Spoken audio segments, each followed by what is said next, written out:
CNN Student News is clear for takeoff, and we're visiting a few different regions as we get started this Wednesday. I'm your Captain Carl Azus. First up, to the southern European country of Greece, where Air Force One touched down yesterday.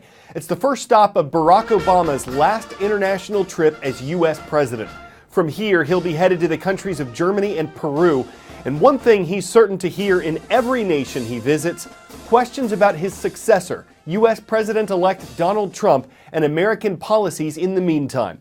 President-elect Trump campaigned very strongly against President Obama's policies. And the last time he took questions from reporters overseas, Mr. Obama expressed confidence that American voters would reject Mr. Trump as president. But that was before the election, in September, on a trip through Asia. And now, as he navigates through Europe and South America, the president's working to reassure other countries about America's future. I think it's fair to say that I was surprised by the election results, and I've said so.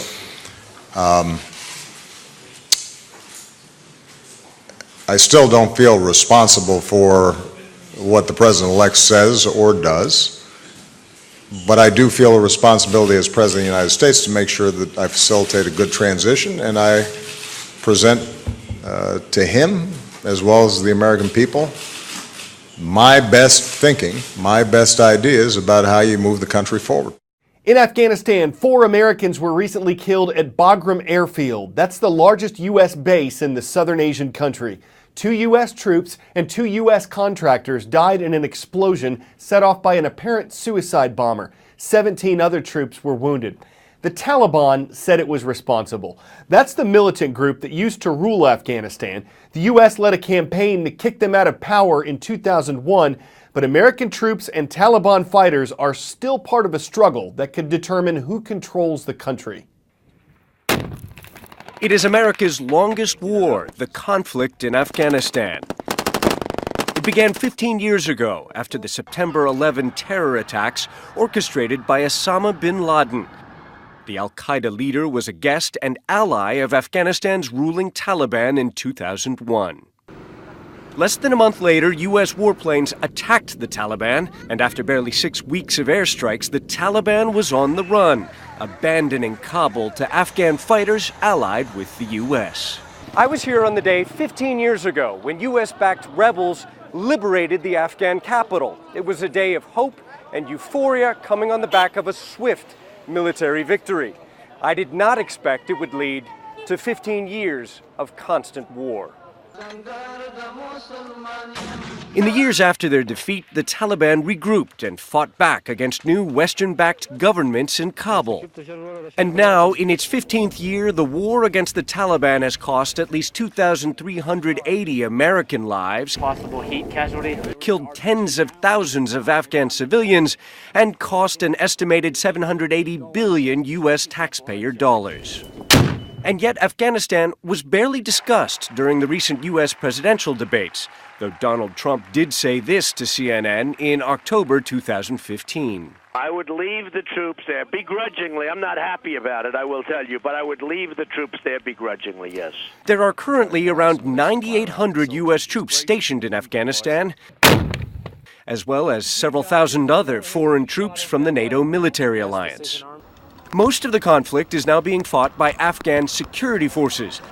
Today, the Afghan capital is plagued by kidnapping, and it's also the frequent target of Taliban and ISIS terror attacks. I could never imagine, that the Taliban will be back at the gates of Kabul. Political analyst Najib Sharifi was just 19 years old the day U.S. airstrikes drove the Taliban from this city. It was probably the happiest day of my life. But his high expectations for Afghanistan have shrunk with time.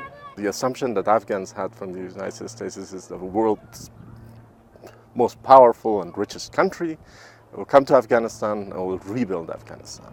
Things did not turn out to be the way we thought. Though Afghans voted successfully in several national elections over the years, successive Afghan governments have been plagued by allegations of rampant corruption and infighting.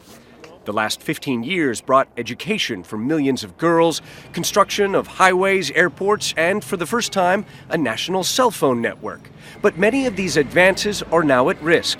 The Taliban controls, or now battles to control, territory that's home to more than a third of the country's population, according to U.S. military estimates, including this former U.S. outpost west of Kabul, abandoned by U.S. troops to the Taliban several years ago, and now dissolving into the dust of a country often called the graveyard of empires. If the Trump administration made a decision that they were going to pull out its forces, I think there would initially be a collapse of the Afghan government in Kabul, and we would see the Taliban probably sweep into power again. When President-elect Trump takes office, he'll face a difficult question here. Should he keep risking U.S. lives and treasure on what often feels like America's forgotten war? Ivan Watson, CNN. In the U.S., there's been another stop in the construction of the controversial Dakota Access Pipeline. It's an 1,172-mile oil pipeline that would run from the U.S. state of North Dakota to Illinois, and it's been an on-again, off-again project for months. In order to finish it, the pipeline's developer needs permission from the U.S. Army Corps of Engineers to build a tunnel under the Missouri River. The company says it had the permit, but the Army Corps put the project on hold Monday. It says it wants to have further discussion and analysis with the Standing Rock Sioux. That's a Native American tribe that's been protesting the pipeline. It says digging under the river would affect its drinking water supply and put communities at risk for oil leaks and spills. Its goal is to have the pipeline project stopped altogether. The company building the pipeline says it's safe and efficient and would help the U.S. economy. It says the delay is motivated by politics. Next, movie theaters. They've come a long way since simply showing the stars shine on the silver screen. Unfortunately for theaters, so has the home viewing experience, and that's probably part of the reason why theater ticket sales have dropped by 7% since 2009, according to CNNBC. So some theaters are turning to new technology to attract moviegoers. Seats that move, wind and water you can feel, scents you can smell. It's all part of what's called 4DX. It costs as much as $30 a ticket in some theaters. Will it fill the seats? These days, when I watch a movie, it's usually on my couch and I've waited for it to come out on demand. But today, I decided to get off my couch and actually go to the movies for an experience you can really only get in theaters. And I'm not talking about 3D.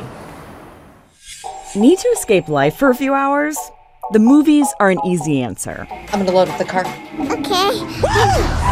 And millions of people agree. The cinema brings in nearly $40 billion worldwide, but it's starting to face major competition from your couch. Hi. There's a shorter release time to video, which means you could be watching the latest blockbuster at home in just a couple months. And that quick release leads to piracy, which cuts into theater profits by nearly 15%. Water on, water off? I think 4DX is the answer for preventing piracy because you can't really enjoy 4DX with your mobiles and with your TV sets in your home theater. That's for sure. This is what it's like to experience a movie in 4DX. CJCGV is the company behind it. They're trying to help theaters get people out of their homes and back to the movies. So in Jason Bourne, there are a lot of fight scenes where, you have a lot of hand-to-hand combat. And for those kinds of scenes, it's really cool to use your air shots. We like to put it in sync with those punches like that, so you feel like you're a part of the story.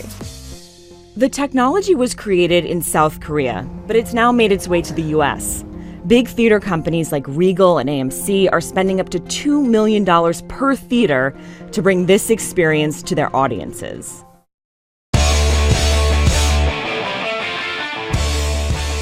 Unless you're a Cleveland Indians fan, you probably enjoyed seeing highlights from Major League Baseball's 2016 World Series. And here are some more, with one obvious difference: the crowd doesn't look that big.